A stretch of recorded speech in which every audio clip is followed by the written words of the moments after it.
Morning, thanks for joining me. Today we're going to talk about why the ingredients of your breakfast cereal are so important. Now I know a lot of people disagree and there's some dispute about grains and how beneficial they are for you. Some people believe it may be down to how much you can tolerate the grains. Personally right now I'm evaluating where I am with grains for cereal in my diet, but what I am doing is I'm being very cautious and very economical with my money to buy an organic muesli base. It just has flakes, oats and other grains in it, just a couple. But it doesn't come with anything else. It doesn't come with currants or raisins. One of the big issues with that I noticed is that even when you're buying organic muesli bases with raisins and currants, they have sunflower oil in. Again, another seed oil. And what I have found is most even organic seed oils are industrially processed. So really it's no better than the non-organic seed oils. I've seen it in the supermarket. On one side of the shelf you've got the non-organic seed oils, rapeseed, industrially processed with petrochemicals, hexane and deodorizers to get the smell out of the oil once it's been processed, and then coloured with colouring. So you find that even the organic seed oils have been processed with petrochemicals. And so I'm not having any muesli bases that have got raisins in with sunflower oil, because again you've just got a seed oil in your diet. So what I've got my organic muesli base here,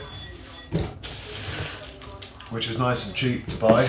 Buy a kilo or buy the 5 or 10 kilo packets. And I'm going to throw in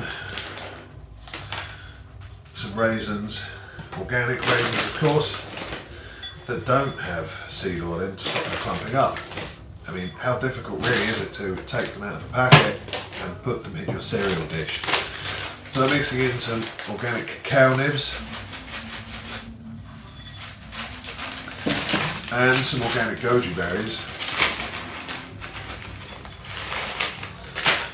and I'm going to be adding some maca powder, organic of course.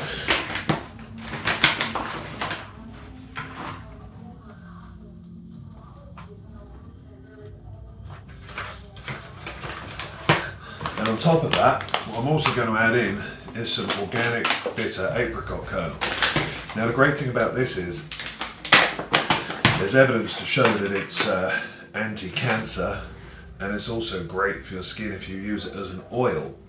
So you can get the apricot kernel oil that you can put on your skin to keep it looking young and supple. Absolutely great stuff to add into your diet.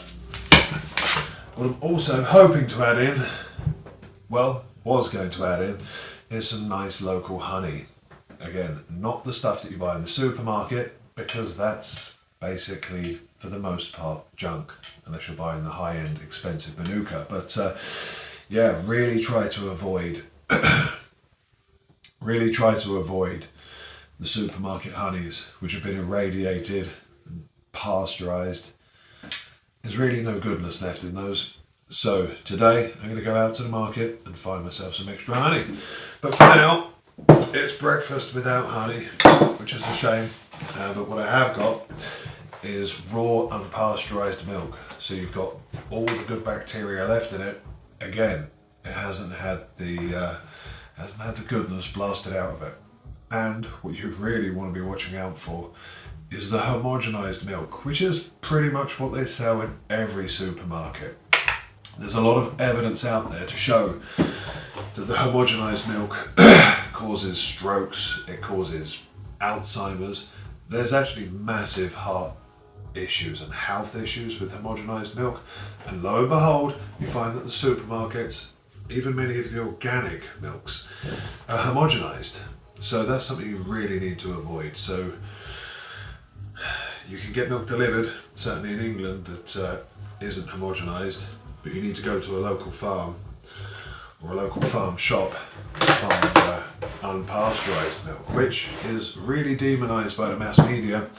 And anytime some farmer or someone who was drinking raw milk dies of natural causes, the mainstream media are really quick to vilify the raw milk and almost blame their early death on the raw milk. But there we go, that's the mainstream telling you everything that's good for you is bad for you, and everything that's bad for you is good for you. So there you have it. Here's the exceptional breakfast, which is missing out on the honey, but check the next video for information on honey, where you can get it and what you should be looking for. Thank you for watching. Please subscribe and like.